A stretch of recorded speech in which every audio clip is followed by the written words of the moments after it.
messieurs, bonjour. Aujourd'hui, nous recevons M. Bachir Fofana, journaliste communicant, analyste politique. Bonjour, M. Fofana. Bonjour Abdou, bonjour aux auditeurs de la radio Océan FM. Un plaisir de venir partager avec vous ces moments d'antenne. Merci beaucoup, M. Fofana. Alors, ma toute première question. Le président Macky Sall, depuis sa nomination à la tête de l'État du Sénégal, n'a jamais accepté, si je puis m'exprimer ainsi, un opposant digne de ce nom s'opposer à lui. Alors, tous les opposants charismatiques ont été emprisonnés. Je peux prendre l'exemple de Karim Wade, Khalifa Sall et présentement Ousmane Sonko. Alors, vous croyez qu'il a peur d'affronter ses opposants ou bien qu'il n'aime pas qu'on le contredise? Oui, vous savez, Macky Sall est une autorité et en tant qu'autorité, il n'aime pas la contradiction. Ça, quand même, il faut le constater. Et que par moment même, il a même accusé les opposants d'être des gens qui n'aiment pas le débat économique et qui sont dans le débat politicien, lequel débat politicien ne participe pas à faire développer ou à faire émerger le débat démocratique. Et je me souviens lors de l'inauguration ou de lancement des travaux dans le cadre des Conseil des ministres décentralisés en 2016 à Grand Yoff, il avait dit mais écoutez, vous ne les entendrez jamais poser de débat économique. Et la preuve après, c'est là qu'on a vu Mamadou Lamine Diallo du mouvement Teki lancer ce qu'il a appelé ces questions techniques. C'est des questions de Teki sur des questions économiques par rapport à des sujets. Mais depuis qu'il les a lancés chaque mardi, il a posé une question. Quand on les calcule aujourd'hui, il est à plus de 200 ou 300 demandes, questions. Malheureusement, jamais de réponse. Maintenant, ça c'est un fait. Maintenant, effectivement, la politique sénégalaise aussi a ceci de particulier. Nous avons toujours eu des dualités. Donc, aussi longtemps que vous remonterez dans l'histoire politique sénégalaise, vous verrez qu'il y a eu une dualité Blaise Diagne Galamidou.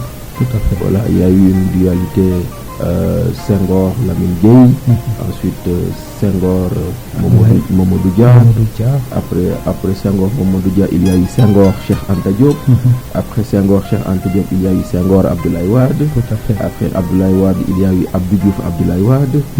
Et après Abdou Diouf Abdoulaye Wade, il y a eu les années Wade où on a eu Wade en dualité avec Ousmane Tanor Dieng, un moment en dualité, un moment avec Moustapha Niasse, un moment en dualité avec Idrissa Seck et même un moment en dualité avec Macky Sall. Tout à fait. Donc Macky Sall aussi n'a pas échappé à cela. Aux premières heures de sa gouvernance, il était en dualité avec Karim Wade, à un moment donné en dualité avec Khalifa Sall et sur ces dernières années en dualité avec Ousmane Sonko. Tout à fait. Voilà. Donc ça, c'est des constats.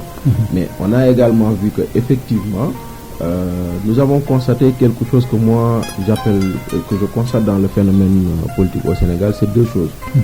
La judiciarisation des faits politiques et la politisation des faits juridiques. Autant le pouvoir a utilisé des artifices juridiques pour combattre des adversaires politiques, autant les adversaires politiques au pouvoir ont politisé des procédures qui sont totalement judiciaires. Tout à fait. Voilà, vous savez, moi je suis de ceux qui pensent que par exemple, pour le cas Khalifa Sall, c'est un dossier éminemment juridique, mais avec un traitement éminemment politique. Ce traitement éminemment politique était lié à l'élection présidentielle. Et vous voyez comment ce dossier a été accéléré entre la première instance, l'appel, la cassation, pour qu'on arrive à avoir un jugement définitif pour que justement Khalifa Sall ne soit pas candidat à l'élection présidentielle. Donc ça, on l'a vu. On a vu également que bon, malgré que moi je ne suis pas très d'accord avec la CREI comme instrument de juridiction, parce que c'est une institution ou c'est une instance où c'est à vous l'accusé qui venait porter les éléments de preuve que vous n'avez rien fait, alors que partout c'est celui qui accuse qui amène la preuve. C'est ce qu'on appelle en droit la preuve revient à l'accusateur. Or ici c'est le renversement de la charge de la preuve. Je vous accuse et c'est à vous de vous défendre. Donc c'est une juridiction plus ou moins quand même un peu compliquée. Mais malgré le fait qu'on est quand même que j'ai des réserves sur la CREI, mais les Sénégalais étaient tous d'accord que Karim Wade devait rendre compte sur la gestion des deniers publics du temps de son père. Donc bon, maintenant après peut-être on aura utilisé le mauvais instrument, mais quand même la question de la réduction des comptes c'était une demande des Sénégalais. Donc ça c'est maintenant ce qui différencie Khalifa Sall. Mais la CREI a été créée par le président Abdou Diouf. Oui. Mais il ne l'a jamais utilisé. Si, pourtant il l'a utilisé. La CREI sous Abdou Diouf, il a fait 4 dossiers. On a instruit 4 dossiers, on a condamné des gens. Après, finalement, Abdou Diouf ne l'a plus utilisé. Quels sont ces 4 dossiers? Parce que sur l'un des dossiers, je me souviens, il y avait quand même le nom de Bekay Sène qu'on citait comme étant l'ancien directeur de la BHS qui avait été poursuivi par la CREI et même condamné et d'autres dont je n'ai pas le nom. Mais quand même, la CREI qui avait été créée en 81, juste avec l'avènement d'Abdou Diouf, mais il faut aussi le dire, la CREI a été un instrument politique au service d'Abdou Diouf, parce qu'Abdou Diouf avait été créé, disons pas créé, Abdou Diouf avait été choisi comme successeur de Senghor au détriment de ce qu'on appelait les barons socialistes. Et les barons socialistes, en ce temps-là, celui qui était à la tête, c'était Babacar Ba, tout puissant ministre des Finances pendant presque plus de 10 ans. Donc aujourd'hui, ce Babacar Ba-là, il aspirait légitimement à remplacer Senghor, mais Senghor a fait son choix sur Abdou Diouf. Abdou Diouf, quand il est arrivé, celui qui porte, dont le nom, l'université porte le nom aujourd'hui, l'université Assane Seck, ils étaient tout puissants là, les Amadou Baton Diop, etc., d'autres grandes figures du Parti Socialiste, mais Abdou Diouf arrivait avec très peu de légitimité politique, il faut le dire. Il lui fallait s'appuyer sur une nouvelle garde, et cette nouvelle garde demandait qu'on puisse dégager les anciens. Et ça, quelqu'un comme Khalifa Sall y a joué un grand rôle, parce que c'est le congrès de 1983 du Parti Socialiste qui a permis que une résolution présentée par Khalifa Sall, alors patron de jeunesse socialiste en son temps, pour que Abdou Diouf, pour que le comité central puisse dire, laissons au secrétaire général le soin de choisir ses collaborateurs. Alors qu'avant, il fallait forcément passer par des instances pour aller au bureau politique. Donc c'est comme ça que progressivement, Abdou Diouf a écarté ces valeurs-là pour prendre cette jeune garde-là composée autour des gens comme Abdoulaye Makhtar Diop, Ousmane Tanor Dieng, Souki Touré, etc. et cheminer avec cela. Donc la CREI, quelque part, avait été un instrument pour neutraliser les adversaires internes d'Abdou Diouf. Ça, il ne faut pas s'en cacher. Donc quand il a eu la possibilité de les neutraliser, il n'a plus utilisé la CREI. Abdoulaye Wade est arrivé, il a trouvé ici la CREI, il ne l'a jamais utilisé. On l'a laissé dans l'ordonnancement juridique. C'est Macky Sall qui l'a réactivé. Et Macky Sall l'a réactivé particulièrement pour le PDS. Parce que je me souviens, Feu Ahmad Dansokho a dit, mais écoutez, nous avons une opposition de milliardaires et c'est pas bon pour le pays. Donc ben voilà, on soupçonnait les gens du PDS de s'être beaucoup enrichis au contact du pouvoir sur les 12 années de Wade. Donc forcément, il fallait trouver un moyen de pouvoir les, disons, en guillemets, neutraliser. Donc forcément, la CREI a été un instrument politique au service de ce pouvoir. Donc ça s'est tombé sur Karim Wade, sur Taïb Ndiaye, sur d'autres et d'autres. Mais bon, voilà. Donc, et vous voyez, ceux qui avaient été poursuivis par la CREI, dès qu'ils ont été rejoindre Macky Sall, leurs dossiers ont été laissés tomber. On peut citer Abdoulaye Baldé, on peut citer Oumar Sarr, on peut citer la dame de qui jongle Aïda Ndiong, et ainsi de suite, et ainsi de suite. Donc, ça, effectivement, ça, c'est ce que j'ai appelé tout à l'heure la judiciarisation des faits politiques, c'est-à-dire utiliser des artifices juridiques pour combattre des adversaires politiques. Et ça a été le cas pour Khalifa Sall. Malgré que moi je continue à penser que oui, effectivement, des choses à reprocher à Khalifa Sall dans la gestion de la mairie de Dakar, il y en a. Mais après, le fait politique, on ne peut pas l'enlever là-dessus. Parce que si quelqu'un se met dans une chambre pour faire des fausses factures pour justifier des dépenses, c'est du faux. Donc ce faux-là, ben, s'il a été prouvé, etc. Donc, mais maintenant, pour le troisième cas que vous citez, c'est un cas particulier. En ce sens que ce n'est pas l'État du Sénégal qui le poursuit, ce n'est pas un homme de l'État, bon, peut-être accidentellement après par Mame Mbaye Niang, mais c'est une anonyme que personne ne connaissait, qui se lève, qui porte plainte contre lui pour des accusations de viol, et donc c'est ce que ça me suivi. Donc effectivement, lui, dès l'instant que cette affaire privée est arrivée sur la place publique, il a politisé cette affaire. Donc ce que je disais, judiciarisation des faits politiques et politisation des faits juridiques. Donc voilà, cette politisation nous a amené à deux voire 3 années de tension dans ce pays entre 2021 et 2023. Donc voilà, on peut effectivement dire que oui, Macky Sall a utilisé la justice pour combattre ses adversaires politiques. Oui, mais après ces adversaires politiques aussi ont politisé des procédures qui étaient plus ou moins du domaine de la régulière, disons. D'autant plus qu'il a même une fois prononcé, alors je vais réduire l'opposition à sa plus simple expression. Alors n'est-ce pas là une déclaration de guerre contre l'opposition? Il y a pour moi 3 déclarations de guerre que Macky Sall, qui vont poursuivre Macky Sall même après la fin de son mandat. Et la première, vous l'avez cité, effectivement, je vais réduire l'opposition à sa plus simple expression. La deuxième, c'est quand il dit il y a des dossiers sur lesquels c'est moi qui ai mis le coude. Voilà. Et la troisième, c'est quand il dit dans ce pays-là, il y a certaines personnes, quand on devrait les arrêter, on me demande si ça doit troubler l'ordre public, j'interviens. Donc voilà 3 discours ou 3 propos qui sont de nature à le poursuivre même après son mandat. Vous savez pourquoi? Premièrement, si peut-être il le disait sous le ton de la boutade, je vais réduire l'opposition à sa plus simple expression. Oui, c'est un cri de guerre politique. Et on se souvient qu'en 2012, on disait ici Gorgui Dena Soulnenko. Donc, qu'est-ce qu'il y avait eu entre je vais réduire l'opposition et Gorgui Dena pour quelqu'un qui est vivant, on dira que c'est quand même très fort. Tout à fait. Mais bon, après, les gens disaient non, c'est un slogan politique. Peut-être que lui également, c'est un slogan politique. Peut-être qu'il le pensait vraiment. Mais à chaque fois qu'il y a eu un opposant qui a eu maille à partir avec la justice, on a tout de suite dit, oui, il avait dit je vais réduire, alors que ça devrait pas être. Mais il a dit et il a pratiqué. Oui, je dis. Mais maintenant, dans ce qui a été pratiqué, on ne peut pas enlever la main des opposants eux-mêmes. Tout à fait. Parce qu'aujourd'hui, on ne peut pas me dire que dans la gestion de la ville de Dakar, il n'y avait pas de quoi amener Khalifa Sall en justice.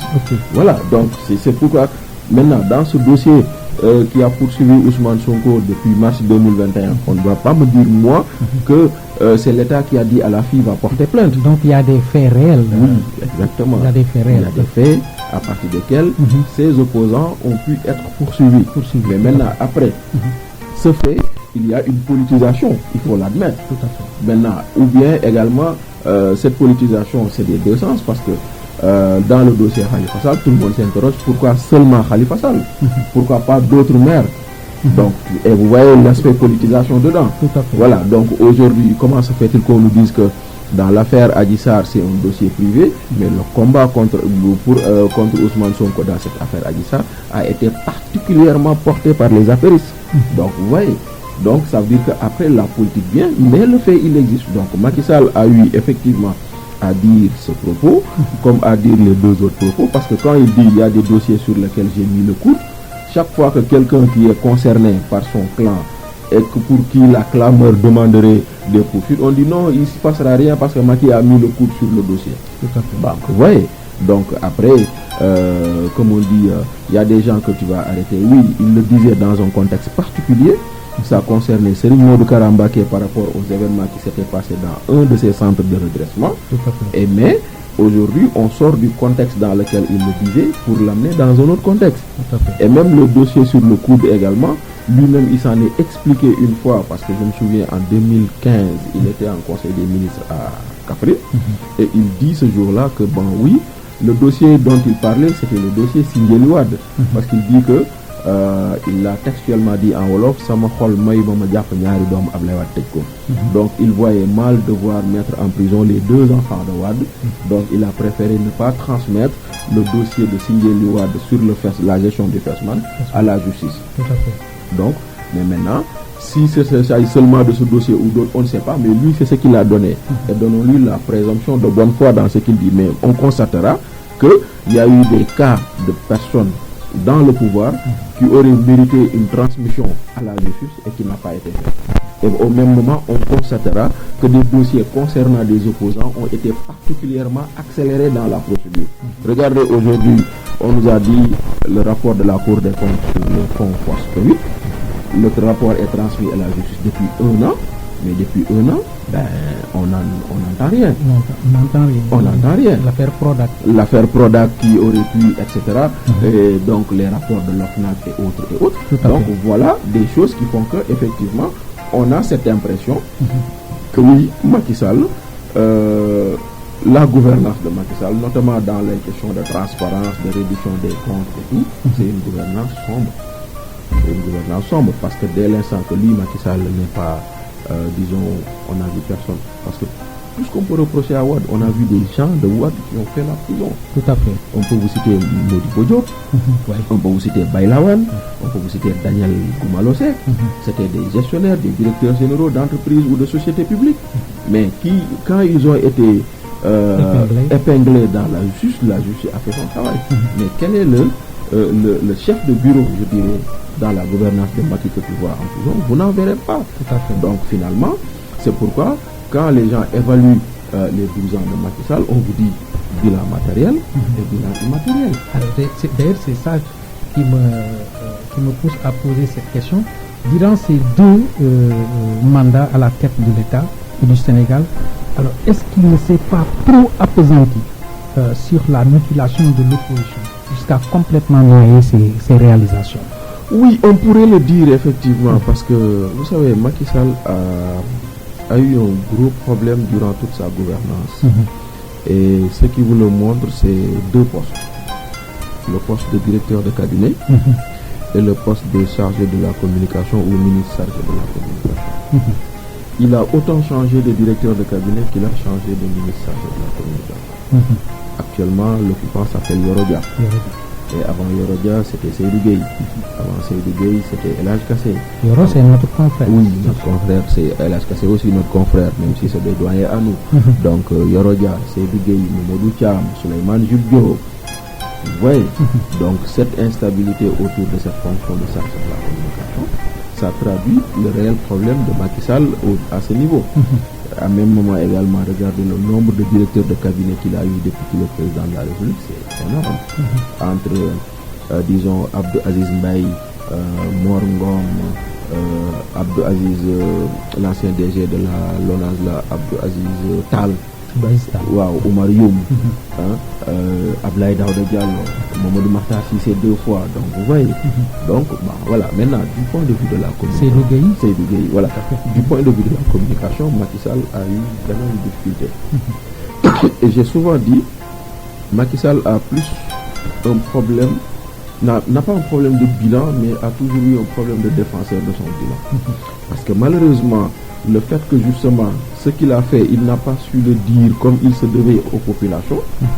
Les opposants ont utilisé leur ingéniosité pour amener Macky Sall sur le terrain qui n'était pas le leur, c'est-à-dire le terrain de la réaction plutôt que le terrain de l'action. Macky Sall, ses partisans ont passé plus de temps à répondre, à vouloir réagir à ce que disaient les opposants, plutôt qu'à chercher à défendre et à présenter leur projet à eux. Donc ça donne cette impression que effectivement Macky Sall s'est plus appesanti à, disons, attaquer, à vouloir réduire l'opposition qu'à travailler. Et pourtant, il a fait les deux. Autant il s'est attaqué aux opposants, autant il a fait des choses, mais on parle plus des attaques contre l'opposition que de son bilan. Que de ses réalisations. Que de ses réalisations, effectivement. Alors, en mars 2021, si on se rappelle, le pays était en ébullition. Alors, des manifestations violentes qui ont occasionné beaucoup de morts. Oui. Et jusqu'à présent, ces nombreux morts n'ont pas été l'objet d'une enquête. Après son départ, pourrait-il être poursuivi pour meurtre? Vous savez, un président de la République jouit de l'immunité et même peut-être de l'irresponsabilité. Donc la seule chose sur laquelle un président de la République peut être poursuivi, c'est pour la haute trahison. Or, la haute trahison n'a pas une définition juridique. Elle a un contenu politique. C'est la raison pour laquelle, pour traduire un président en justice pour haute trahison, il faut une résolution de l'Assemblée nationale. Donc ça se discute. Donc maintenant, on peut estimer, un pouvoir qui vient après peut estimer que ce qui s'est passé entre mars 2021 et maintenant relève de la haute trahison, comme également un autre pouvoir pour ne pas l'estimer. Mais en tout état de cause, vous savez, effectivement, 2021, le Sénégal a connu deux phénomènes très difficiles. Nous avions vécu durement les âpres de la Covid, avec beaucoup de restrictions sur nos libertés. À cette heure-ci, à 18h, tout le monde pensait courir pour aller rentrer, pour ne pas justement se retrouver au-delà du couvre-feu. Tout à fait. Et tout. Donc nous avons vécu ça. Et au même moment, et durant cette période, il y a eu un événement qui a complètement chamboulé le paysage médiatique. C'est effectivement cet événement dû à une plainte d'une jeune dame contre un opposant ou le plus virulent des opposants de Macky Sall. Donc voilà. Aujourd'hui, il s'est passé beaucoup de choses. Maintenant, toutes ces morts-là, je me rappelle quand Sidiki Kaba était ministre, je pense, de la Justice ou ministre des Affaires étrangères, il avait parlé d'une commission d'enquête indépendante pour faire la lumière sur ces morts-là. Cette commission n'est jamais venue.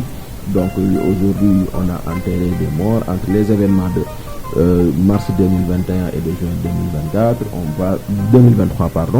on parle d'une vingtaine ou d'une soixantaine de morts. Et c'est la raison pour laquelle moi, pour coller à l'actualité actuellement, quand on a parlé de cette hypothèse d'amnistie de ces faits-là, moi j'étais choqué. Et j'étais particulièrement choqué pour deux raisons.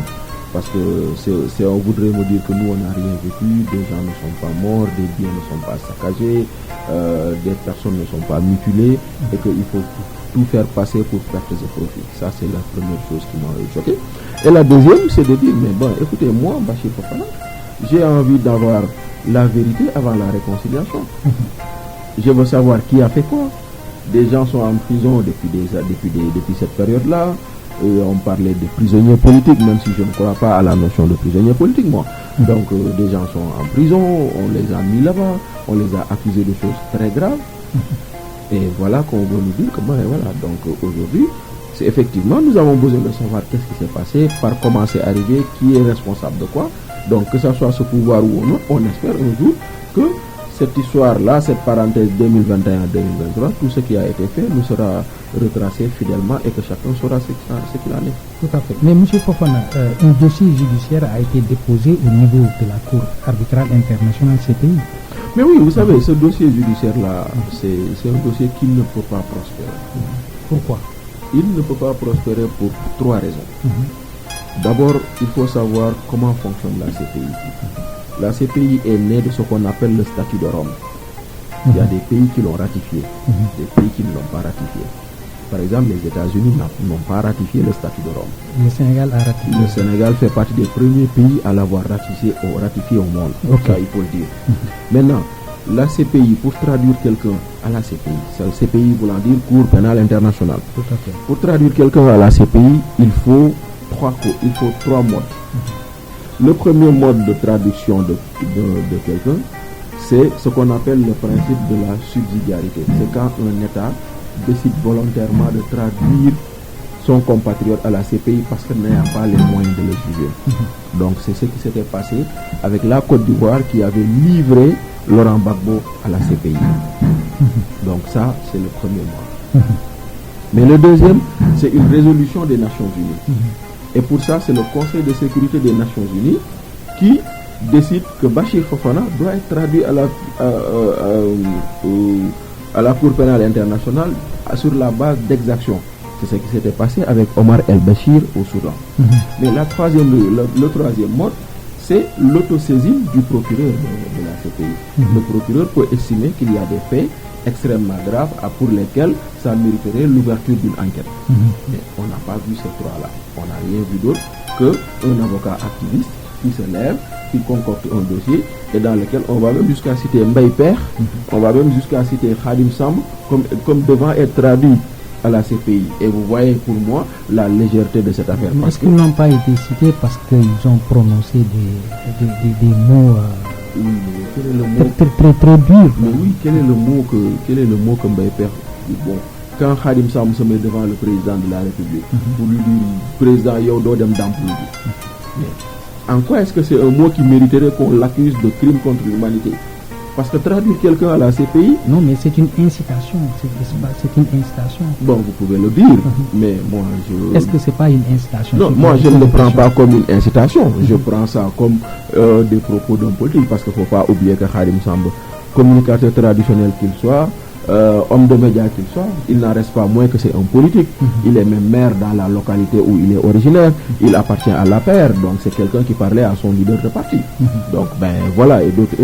Mais bon, il y a eu une plainte ou une dénonciation faite par un avocat qui, voilà, peut-être cherchait plus le buzz que autre chose. Mais sa plainte là, depuis qu'elle a été déposée, il ne s'est rien passé. Aucune action, aucune information, aucune autre chose si ce n'est accusé de réception. C'était simplement parce que bon, nous qui connaissions comment marche la CPI, on savait que ça allait finir comme ça, nous l'avions dit. Mais bon, maintenant, malheureusement, vous savez, des fois les gens, ils aiment, disons, se faire mal à espérer quelque chose qui ne viendra jamais, et c'était le cas. Mais en tout état de cause, ce dossier est arrivé là-bas, c'est juste une dénonciation, c'était pas une plainte, parce que celui qui l'a déposé n'avait aucune qualité pour le faire. Donc, on peut considérer que c'est une dénonciation. Laquelle dénonciation? La seule réponse qu'elle a obtenue de la part de la CPI, c'est une accusée de réception et point final.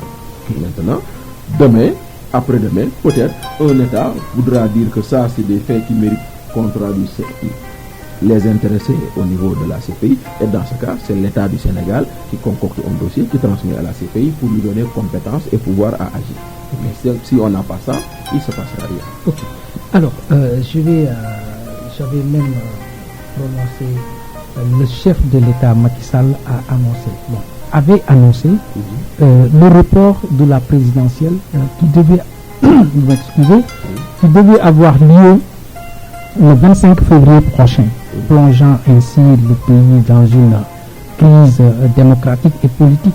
Alors, rester au pouvoir sans aucune base légale à la fin de son mandat constitutionnel équivaudrait à un coup d'État institutionnel? Mais oui, forcément que c'est un coup d'État institutionnel. Et nous l'avions nous-mêmes dit en son temps. Parce que avant même que Macky Sall, le président de la République, ne prononce son allocution du samedi dernier, nous étions vendredi, et on a dit le président fait une déclaration demain. Je dis tout ce qu'il dira, si ce n'est nous irons aux élections, sera considéré comme un coup d'État fonctionnel. Donc voilà. Maintenant, il serait bon aussi de s'arrêter un peu sur cet épisode-là, quand même, qui est intéressante à tout point de vue. Et que peut-être demain, ça fera l'objet, disons, d'études approfondies pour ceux qui sont férus de sciences politiques. Tout à fait. Il se passe quoi? Il se passe que on a un système de parrainage, malgré tout ce qu'on peut dire, qui marche.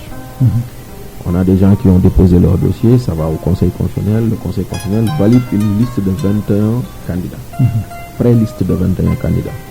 Et le Conseil constitutionnel, en vertu de la loi, du code électoral particulièrement, qui donne pouvoir, une fois que la liste provisoire est affichée, à tout candidat qui estime que un autre ne devrait pas être sur la liste, de faire une réclamation auprès du Conseil constitutionnel. Voilà.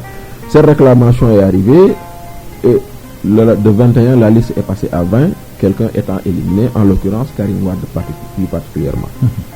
Et c'est là que le Parti démocratique sénégalais demande la dissolution du Conseil constitutionnel, accuse des juges constitutionnels de corruption.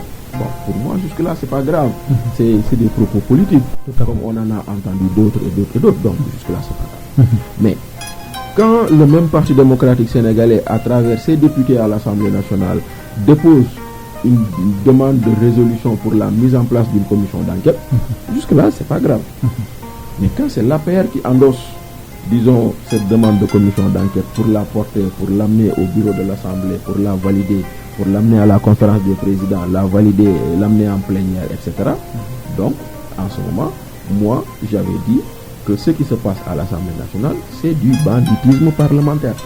Parce que ce n'est rien d'autre qu'une, disons, excusez le terme, vulgaire,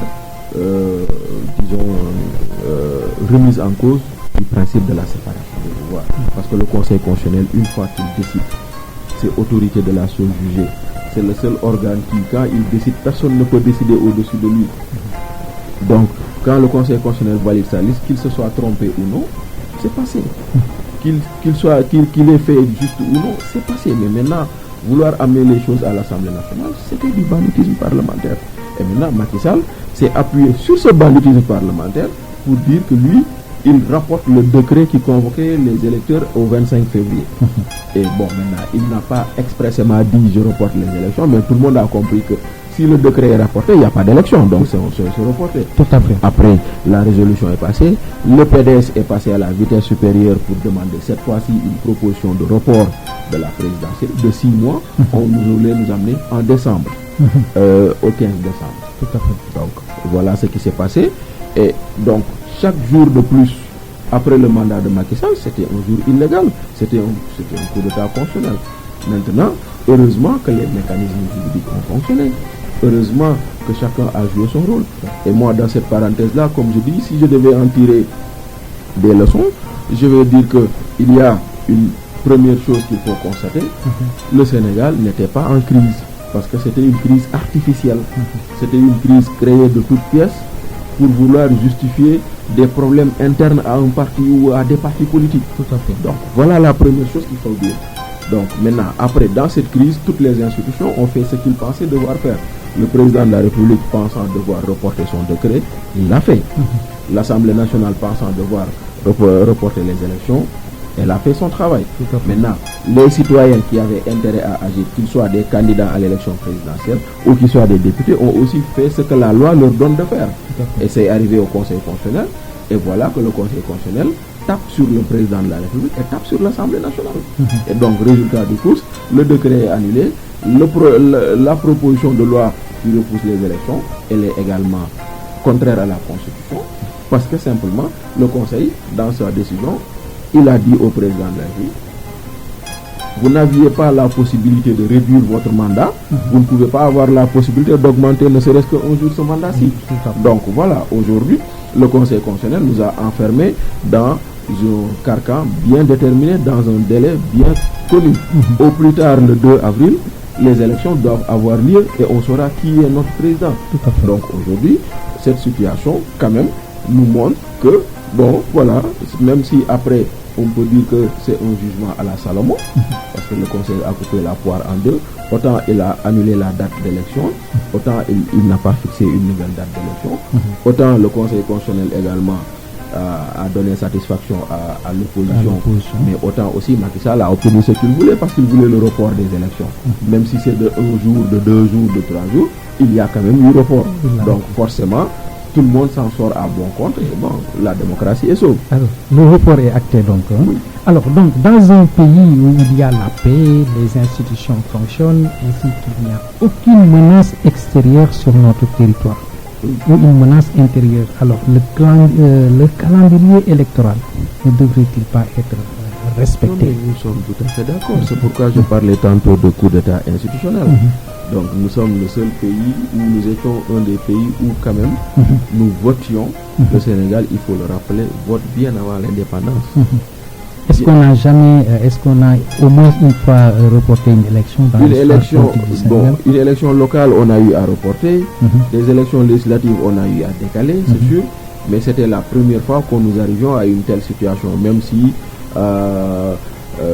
c'est vrai, entre 1963 et 1967, parce qu'en ce temps-là, le mandat était de 4 ans, il était prévu qu'on aille aux élections en décembre de l'année 1967, et ça a été décalé sur l'année suivante en 1968. Donc ça, c'est vrai, on a eu à vivre ça. Mais bon, que on nous présente de faux artifices, de faux problèmes pour vouloir décaler l'élection, tel que ça on a voulu le faire, ça n'a jamais eu lieu, et heureusement, ça n'aura pas lieu. Parce que le Conseil constitutionnel a dit qu'il faut aller aux élections. On demande aux autorités dans les meilleurs délais de choisir une date, et le président de la République vient de produire un communiqué par son ministre conseiller dans lequel lui-même dit accepter ce que le Conseil constitutionnel a fait, et qu'il va s'y plier, et qu'il verra le meilleur moyen d'organiser ces élections. Ok, donc le droit est dit dans cette affaire-là. Alors, en 2012, le président Macky Sall disait, si Wade touche à la Constitution, on va le déloger du palais. Alors, en 2024, il essaie de modifier la Constitution pour reporter l'élection. Est-ce qu'il n'y a pas de contradiction dans ces gestes et faits. Oui, il y en a. Et c'est pourquoi cette modification de la Constitution qui a fait l'objet d'une proposition de loi, parce que Macky Sall a eu l'intelligence de ne pas le faire par lui-même et de le faire passer par les députés. Donc cette modification de la Constitution, moi déjà, avant même que le Conseil constitutionnel le décide, j'avais dit que ça c'est du braconnage constitutionnel. Parce que c'est quoi le braconnage ici? C'est que nous, Sénégalais, à travers notre Constitution, c'est nous-mêmes que nous sommes enfermés dans quelque chose que nous ne pouvons, dans laquelle nous ne pouvons plus sortir. Et lui, il a essayé à s'en sortir. Parce que l'article 27 de la Constitution dit que le mandat du président de la République est renouvelable une fois, nul ne peut faire plus de 2 mandats. Ensuite, l'article 31 de la Constitution dit que l'élection a lieu au plus tôt 45 jours avant la fin de l'expiration du mandat du président et au plus tard 30 jours avant l'expiration du mandat. Tout à fait. Et en cas de deuxième tour, etc., etc. Et voilà que, bon, on est allé sur l'article 103, lequel article parle de clause d'éternité ou de clause intangible. Ça veut dire quoi? Ça veut dire que c'est des dispositions de la Constitution qui empêchent toute modification de ces articles-là. Donc on avait déjà mis l'article 27 dans les clauses d'éternité, l'article 31, et voilà que eux ils ont voulu dire que oui, on va faire une dérogation à ça. Donc voilà. Donc tout ça, c'était un moyen, c'était une façon pour eux de vouloir violer la Constitution, et c'est en parfaite contradiction avec ses propos de 2012. Parce qu'en 2012, il a été opposé à certaines réformes de la Constitution. En 2012, il n'a pas été d'accord sur la 3e candidature de Wade, il l'a dénoncé. Mais quand même aussi, il faut lui reconnaître que le jour où le Conseil constitutionnel avait validé la candidature de Wade, lui, il est parti en campagne. Tout à fait. Voilà, donc, mais quand même, ce qu'il disait sur la Constitution sous Wade, mais il ne se l'est pas appliqué, malheureusement. Tout à fait. Parce qu'il a fait le contraire de ce qu'il prenait. Et ça, je le dis souvent, c'est le propre des hommes politiques. Il y a un des anciens patrons de Transparency International qui est brésilien, avec qui je discutais un jour dans une grande rencontre internationale. Il me disait, mais écoute mon cher, moi je ne juge les gens qu'à l'épreuve du pouvoir. Tout à fait. Donc je ne vais pas les juger sur leurs déclarations avant qu'ils n'accèdent au pouvoir. En tant qu'opposant. Oui, parce qu'ils auront toujours une langue mielleuse, ils auront les plus belles intentions, mais c'est une fois au pouvoir que tu sauras qui veut réellement changer les choses. Donc malheureusement, nous aussi au Sénégal, beaucoup de nos hommes politiques, pouvoir comme opposition, tombent dans ces travers. Ils te promettent beaucoup de choses, mais à l'épreuve du pouvoir, ils font autre chose. Donc aujourd'hui, prenez le cas des maires de certaines grandes villes issues pour l'essentiel de partis d'opposition, mais allez-y voir leur gestion. Elle n'est pas meilleure par rapport à ce qu'ils avaient promis aux populations. Elle n'est pas meilleure par rapport aux maires du pouvoir qu'ils ont remplacés. Donc quelque part, Macky Sall, comme d'autres, ont eu à avoir des propos qui sont aujourd'hui... Mais est-ce que par là, l'État n'a pas fermé les portes pour leur permettre... Parce que la majorité des maires qui se trouvent dans les communes sont de l'opposition. Est-ce que par là, l'État n'a pas joué le jeu? Non, vous savez, l'État ne peut pas jouer le jeu à ce niveau. Parce que moi, je vais vous dire, j'ai eu la chance, de par mes fonctions de communicant, de travailler à l'ADM, l'Agence de développement municipal. Pendant que j'étais dans l'ADM, on a géré les projets de lutte contre les inondations en banlieue. Mais on intervenait particulièrement dans des mairies qui étaient gérées par des opposants. En ce temps-là, Cheikh Dieng à Kidde Thiaroye-Kao était un opposant. Idrissa Diallo à Dalifort était un opposant, et pourtant l'État a mis des milliards là-bas. Donc moi je ne peux pas dire que l'État n'a pas joué le jeu. Non, l'État il est différent des acteurs politiques.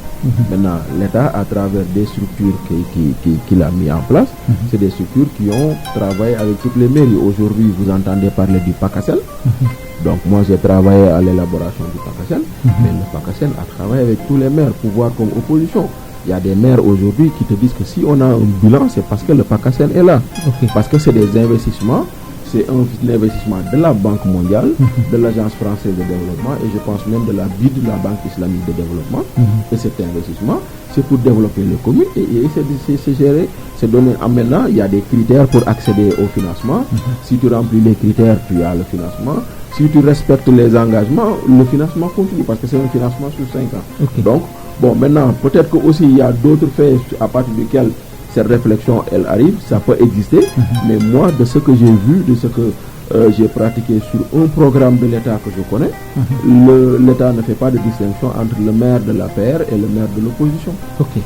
Alors, merci, M. Fofana. Revenons un peu sur la question de la double nationalité.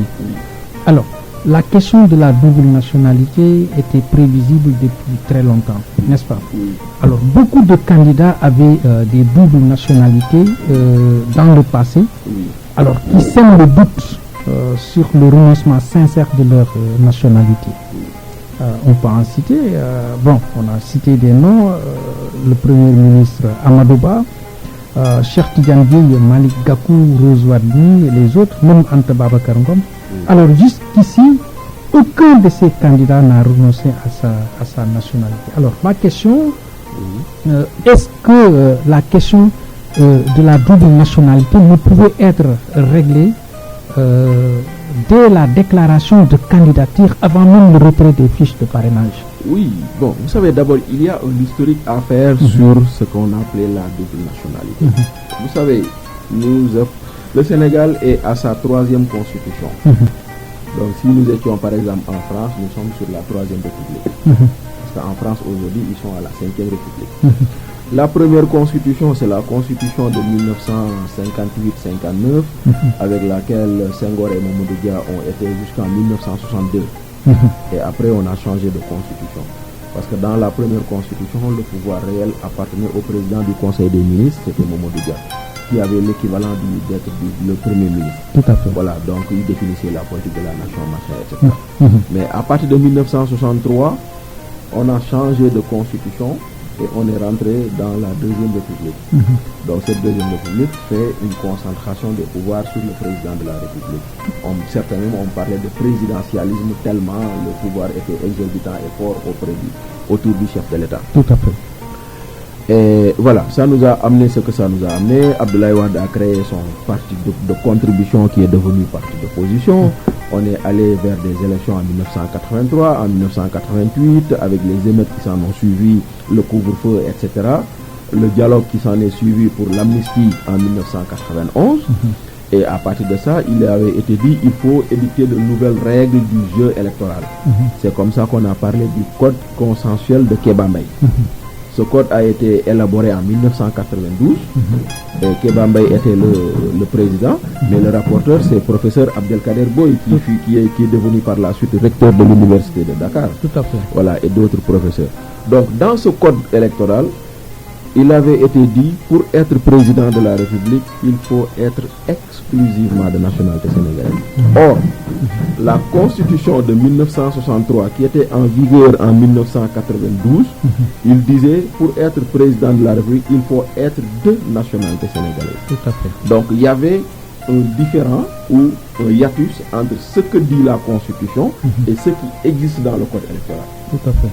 Donc il fallait faire deux choses, soit s'aligner à la constitution, donc en ce moment le terme exclusivement saute dans le code électoral, ou bien s'aligner au code électoral et dans ce cas le terme exclusivement est rajouté à la constitution. La constitution. Okay. Donc vous voyez, maintenant Abdoulaye Wade arrivé au pouvoir en 2000, c'est Abdoulaye Wade qui a dit on aligne la constitution au code électoral. Okay. Donc c'est comme ça que la notion de exclusivement sénégalais est entré dans le code, dans la constitution. Dans la constitution. Donc jusque là, ça va. Maintenant, exclusivement sénégalais, qui l'est? C'est ça la difficulté. C'est ça la difficulté. Parce que l'autre, pourquoi c'est une difficulté? En 1964, on a une loi qui s'appelle le Code de la nationalité sénégalaise. Ce code-là, il dit, quand Bachir Fofana, après 18 ans, acquiert une autre nationalité, il est automatiquement déchu de sa nationalité sénégalaise. Okay. Or, pour être déchu de sa nationalité sénégalaise, c'est un décret. Vous voyez? Donc, si Bachir ne déclare pas qu'il a une autre nationalité, on ne peut pas enclencher une procédure pour le destituer de sa nationalité. Donc voilà, les gens sont là. Maintenant, après, arrive aujourd'hui le code là électoral qui dit que le candidat fait une déclaration sur l'honneur. Parce que maintenant, c'est à ce niveau que moi j'ai estimé que le Conseil constitutionnel n'a pas fait son travail. Parce que si le Conseil constitutionnel avait fait son travail, on n'aurait pas eu de candidat à la double nationalité qui passerait. Parce que bon, aujourd'hui, est-ce que Anta Babacar Ngom a une nationalité américaine? On le dit.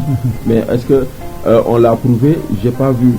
Donc maintenant, elle aussi, si elle a la double nationalité et qu'elle veut être présidente de la République, c'est malsain. Elle aurait jamais dû le faire. Tout à fait.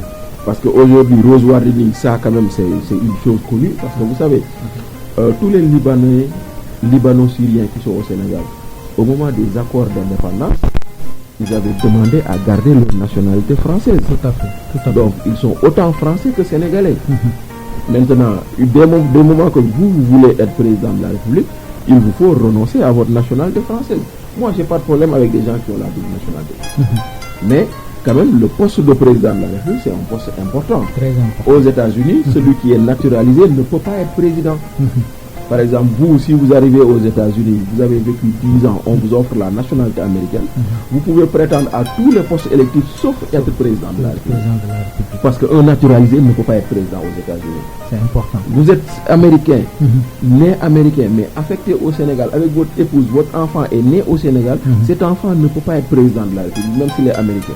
Parce que les Américains disent qu'il faut être né sur le sol américain pour pouvoir diriger l'État américain. Donc vous voyez, donc les questions de nationalité, c'est pas seulement nous, tout le monde les pose. Tout à fait. Tout le monde l'exige. En France, si tu n'es pas exclusivement... D'ailleurs, le cas de Barack Obama, alors, il y a des ancêtres africains, mais il est né sur le sol américain. S'il était né au Kenya, il ne serait jamais président. Tout à fait. Et d'ailleurs, même certains ont même dit oui, est-ce que on a posé cette question à un moment donné. Donc c'est pour vous dire que c'est pas nous seulement qui posons les questions de nationalité. Mais posons-les sereinement, posons-les dans un esprit constructif pour que ça puisse nous valoir quelque chose. Maintenant, pourquoi je dis que le Conseil constitutionnel n'a pas fait son travail? Parce que, vous savez, il aurait fallu faire une toute petite vérification.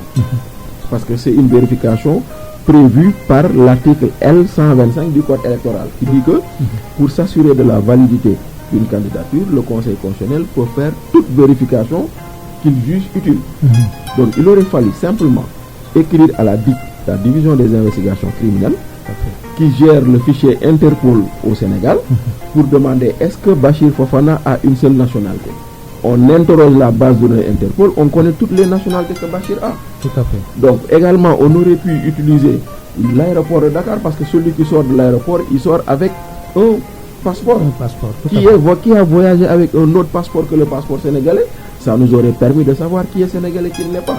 Mais maintenant... Mais est-ce qu'il y a cette volonté-là? C'est ça le problème? Non, c'est pas une question de volonté. Pour moi, je pense que, bon, pour utiliser un mot wolof simple, il y a eu du taillant de la part du Conseil constitutionnel. Parce que le Conseil constitutionnel, au lieu de faire son travail, a voulu que les autres fassent leur travail à sa place. Donc c'est la raison pour laquelle Karim Wade est éliminé. Parce que si Thierno Alassane Sall n'avait rien dit, Karim Wade serait aujourd'hui candidat. Tout à fait. Donc maintenant, qu'on ait découvert après validation que Rose Wardini a la nationalité française, et peut-être qu'on peut encore découvrir d'autres, parce qu'on a parlé de, comme vous dites, de Anta Babacar Ngom, on a cité Ali Mamadou Dia, on a cité Malick Gakou, on a cité professeur Daouda Ndiaye, on a cité Cheikh Tidiane Dièye, même si on a entendu Cheikh Tidiane Dièye dire que lui, il n'a pas de nationalité suisse, on a entendu professeur Daouda Ndiaye dire qu'il n'est pas américain, mais les autres, on ne les a pas entendus. Maintenant, aujourd'hui, ce débat, il va falloir le poser. Maintenant, est-ce qu'on change la loi? Est-ce qu'on maintient la loi? Moi, je pense qu'il faut maintenir la loi, mais peut-être trouver le moyen de corser les choses pour que les gens puissent faire les vérifications nécessaires et qu'on ne s'arrête pas à la déclaration sur l'honneur, parce que la déclaration sur l'honneur, on se rend compte que les gens n'ont pas d'honneur parce qu'ils n'ont pas respecté leur déclaration. Alors, merci, M. Fofana. Alors, le risque de tension ces temps-ci au Sénégal. Alors, Maître Abdoulaye Wade et le président Abdou Diouf, deux anciens présidents du Sénégal, alors se sont entretenus avec le président Macky Sall. Alors, il faut savoir au président Sall que la démocratie sénégalaise et obtenu de haute lutte. Alors, les deux chefs d'État étaient vigoureusement opposés par le passé. Alors, nous avons pu discuter et dialoguer, il dit ça au président Sall, nous avons pu discuter et dialoguer dans l'intérêt du Sénégal. Alors, ma question, quel message veulent-ils entretenir au président Sall? Oui, en fait, je pense que le message n'était pas destiné, était une partie destinée au président Sall, mais une partie destinée à l'opinion. Donc, à l'opposition, bien à l'opinion. À l'opinion. Donc, la partie destinée à l'opinion, c'était de dire, écoutez, calmez-vous. Même si après, on a vu Abdou faire un autre communiqué pour repréciser sa pensée. Voilà, parce donc, qu'il a été interprété d'une autre voilà, manière. parce que déjà, pourquoi ça a été interprété d'une autre manière? Parce que Abdou Diouf avait quitté le pouvoir en 2000. Et en 2000, je pense, en quittant le pouvoir, il a tourné le dos, il n'est plus revenu, il n'a plus regardé ce qui se passe dans ce pays. Et chaque fois qu'il a été interpellé sur ce qui s'est passé au Sénégal, il disait j'en ai fini, je n'en parle pas. Et donc, comme disent les gosses d'aujourd'hui, comme la VAR est là, on lui a sorti une VAR dans laquelle il dit ce qui se passe au Sénégal, ne vous attendez pas à ce que je m'y prononce. Oui. Donc s'il se lève et se prononce, forcément ça peut faire toller. Parce que quelqu'un qui, pendant 24 ans, il s'est passé énormément de choses. Tout à fait. Énormément de choses. En 2007, il y a eu ici un report de la présidentielle, on n'a pas entendu. En 2009, 2010, 2011, tout ce débat sur la candidature de Wade et sa validité, on ne l'a pas entendu. Tous les événements liés à ces activités de dénonciation de la candidature de Wade, on ne les a pas entendus. Tout récemment, les événements dont vous parliez, mars 2021 à maintenant, on ne l'a pas entendu. Et voilà que quand il se lève pour parler de constitution, d'aller aux élections en décembre, Il avait dit qu'il a un droit de réserve, je pense. oui, voilà. Mais bon, il n'y a aucun droit de réserve qui s'est posé à lui. Mais bon, mais en tout cas, c'était son choix. Mais maintenant, ce choix, s'il l'a rompu, forcément, les gens l'interpellent. Donc aujourd'hui, le premier message que Abdou Diouf et Abdoulaye Wade lancé, c'était à l'opinion, écoutez, le pays est au-dessus de nous. Mais le deuxième message, pour moi, c'est à l'endroit de deux personnes. Et les actualités l'ont montré, c'est entre Macky Sall et Ousmane Sonko. Parce que quelque part, s'il dit nous nous étions vigoureusement opposés, mais nous avons su nous donner la main pour l'intérêt supérieur de la nation, en subliminal, ça voudra dire, mais écoute, toi, Macky Sall, Ousmane Sonko, arrêtez de vous énorgueillir, laissez de côté votre orgueil et venez là, comment dirais-je encore, parlez-vous pour le bien de ce pays. Donc, quelque part, ce message leur était destiné, quelque part. Ok. Alors, l'architecte Pierre Goudiaby Atepa et Alioune Tine ont signalé des concertations en cours entre le président Sall et les leaders du PASTEF, Ousmane Sonko, dans le but de sortie de crise. La médiation semble porter ses fruits. Bon, vous savez, la médiation semble porter ses fruits, je ne sais pas. Vous savez, j'ai déjà un problème avec cette médiation. Mon problème est que d'habitude, les médiateurs étaient discrets. Mais ici, on a vu deux médiateurs très bavards. Tout à fait. Très bavards. D'habitude, comme on dit, dans l'histoire des médiations, c'est après que l'opinion sait qui était l'artisan de la médiation. Vous savez, aujourd'hui, Abdou Diouf, on en parlait tout à l'heure, et Abdoulaye Wade. Ils se sont affrontés vigoureusement. Ils se sont parlé. Ils se sont entendus. Ils se sont retrouvés et ils ont cheminé ensemble. Mais vous saviez qui était l'artisan de tout ça? C'est Famara Ibrahima Sagna. Mais au moment où il le faisait, personne ne le savait. C'est bien après que les Sénégalais ont su que le pont entre Abdoulaye Wade et Abdou Diouf, c'était Famara Ibrahima Sagna. Tout à fait. Donc vous voyez, maintenant, est-ce que Famara Ibrahima Sagna, au moment où il négociait entre Abdoulaye Wade et Abdou Diouf, au moment où on l'amenait en prison, retrouver Abdoulaye Wade pour lui parler, pour après aller rendre compte à Abdou Diouf et revenir rendre compte à Abdoulaye Wade, est-ce qu'il s'est épanché dans les médias? Non, il ne l'a pas fait. Mais maintenant, voilà qu'aujourd'hui, que Atepa Goudiaby, Alioune Tine, parce qu'ils ont peut-être parlé avec Macky Sall, ils ont peut-être parlé avec Ousmane Sonko, ils vont faire le nard, comme on dit chez nous, excusez du terme, dans les médias, c'est assez penché à dire non.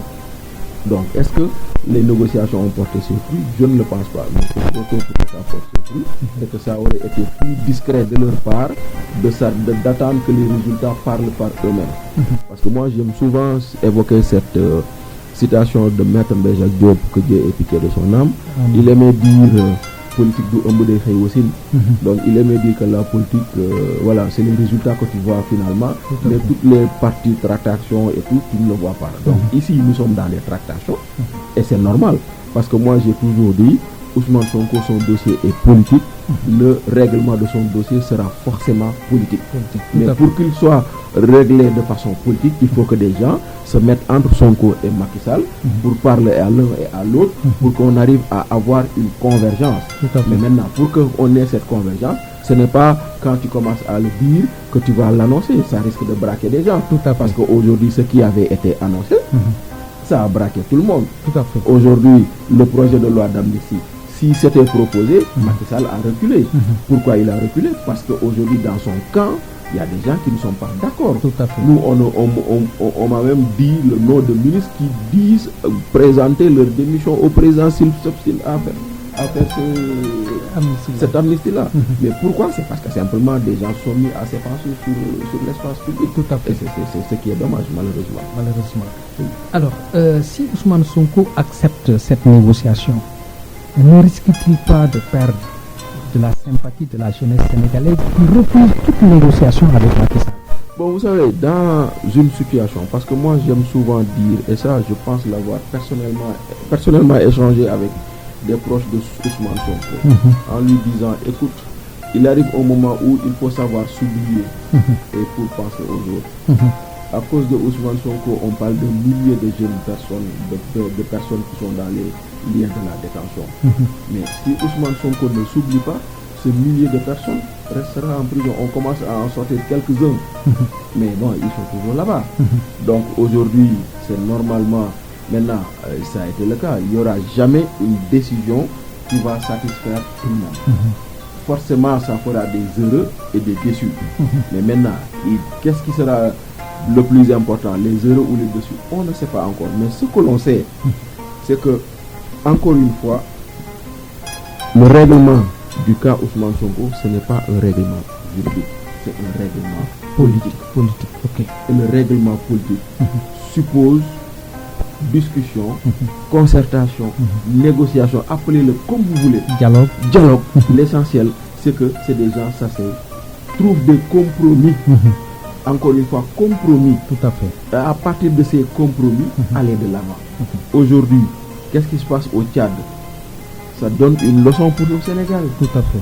Il n'y avait pas plus virulent que succès Masra à l'endroit de Déby. Où est-il aujourd'hui? Ils se sont entendus et Masra devient le premier ministre de Déby. Tout à fait. Donc Abdoulaye Wade s'est entendu avec Abdou Diouf pour rentrer dans son gouvernement. Tout à fait. Je ne demande pas, je ne dis pas que Sonko doit rentrer dans le gouvernement. Je ne dis pas ça. Je dis simplement qu'à un moment ou à un autre, il va falloir s'asseoir, échanger, discuter, dialoguer, trouver des compromis pour l'intérêt de ce pays et avancer. Pour arrondir les angles. Voilà. Effectivement. Ok. Je vous rappelle que nous recevons M. Bachir Fofana, journaliste communicant, analyste politique. Alors, M. Fofana, il ne nous reste que 2 minutes. Les syndicats ont déjà commencé les débrayages dans les écoles. Alors, ils s'associent aux partis politiques pour déclencher des mouvements d'humeur. Est-ce qu'on assiste à une politisation du syndicalisme? Le syndicalisme a été toujours politisé dans ce pays malheureusement et depuis très longtemps. Parce que si Abdoulaye Wade, président de la République, recevant Mbaye Fall Leye du QCEMS en 2007 pour leur dire que nous, l'année blanche 98, c'est nous qui l'avons fait par les syndicalistes, ça veut dire que le syndicalisme a toujours été politisé. C'est pas nouveau. Maintenant, aujourd'hui, ce qu'il y a à dénoncer, c'est que par la faute des enseignants ou par leur pratique, que les enfants soient sacrifiés. Parce que ce qu'ils disent comme argument pour faire des débrayages et des grèves, c'est absolument très éloigné de l'école. Et les enfants là, ils n'ont même pas la carte d'électeur pour aller voter. Donc aujourd'hui, des motivations purement politiciennes ont fini par dérégler le système éducatif. Et j'espère, et je prie, je sollicite que le ministre de l'Éducation applique ce qu'il a annoncé. Parce que moi, je ne conçois pas quelqu'un qui perçoit son salaire alors qu'il n'a pas enseigné. Donc celui qui fait des débrayages et des grèves, que son temps-là soit déduit de ses revenus, parce que c'est des jours qu'il a délibérément décidé de ne pas aller à l'école. Donc forcément, moi, je ne saurais être d'accord sur cette pratique et je dénonce ce type de pratique dans notre système. Ok. Ma toute dernière question. Alors, le président Macky Sall a beaucoup réalisé. Il a réalisé des infrastructures. Oui. Par contre, le coût de la vie est trop cher. Alors, est-ce que son règne est équilibré? Et est-ce qu'il ne fallait pas pallier les deux là? Non, vous savez, effectivement, vous avez raison, le président de la République a beaucoup réalisé, tout le monde le sait. Maintenant, après, comme je disais un peu plus tôt dans cette émission, je parlais de bilan matériel et de bilan immatériel. Il y a beaucoup de choses à se faire reprocher sur le bilan immatériel. Bon, maintenant, moi particulièrement, si j'ai une chose sur laquelle j'aurais aimé voir beaucoup plus de réalisation, c'est effectivement au niveau de l'agriculture. Parce que étant fils de paysan, ayant vécu dans le monde rural, on sait que l'agriculture, quand ça marche, tout marche dans ce pays. Tout à fait. Donc aujourd'hui, le fait que le coût de la vie soit cher, c'est parce que nous importons beaucoup de produits. Nous ne les produisons pas chez nous. Donc si nous les produisions chez nous, nous avons une prise sur ce que nous produisons. Mais aujourd'hui, tu n'as pas de prise sur le cours mondial du pétrole, tu n'as pas de prise sur le cours mondial du gaz, tu n'as pas de maîtrise sur le cours mondial du blé. La guerre avec la Russie est venue, la guerre d'Israël est là. Forcément, le fret, le transport international est déréglé, les prix vont flamber. Donc à partir de là, tu n'as aucune maîtrise sur ce qui se passe. Forcément, tu es obligé de t'aligner. Même si tu prends des mesures qui, en soi, sont des mesures mais pas très efficaces. Parce qu'aujourd'hui, sur beaucoup de denrées, les gens ne le savent pas, mais l'État a renoncé à des taxes de droits de douane pour que les prix ne grimpent pas. Mais n'empêche, les prix ont quand même grimpé. Voilà. Maintenant, ce qui aurait pu juguler ces prix qui prennent l'ascenseur, c'est d'avoir une bonne production locale. Mais malheureusement, la production locale n'est pas suffisante.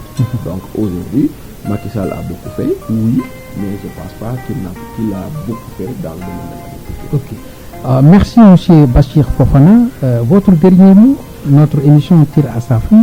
Bon, juste vous remercier de cette invitation et de cette opportunité. J'espère que les auditeurs qui nous ont écoutés se sont régalés. En tout cas, moi, je me suis régalé à discuter avec vous et j'espère que ce pays-là retrouvera la paix, la quiétude après que le Conseil constitutionnel ait demandé que les élections se tiennent. On espère que les élections se tiendront et que quel que soit celui qui sera vainqueur, c'est le sort des Sénégalais, que tout le monde l'accepte et que tout le monde se mette au travail. En tout cas, merci d'être venu, M. Bachir Fofana, qui est un journaliste, communicant et analyste politique. Merci aux auditeurs de la 98.7. Merci à M. Abdoulaye Diop, directeur de la radio Océan FM, qui nous a facilité le travail. Merci au technicien Ibrahima qui a assuré la partie technique. À dimanche prochain pour un autre numéro. Merci.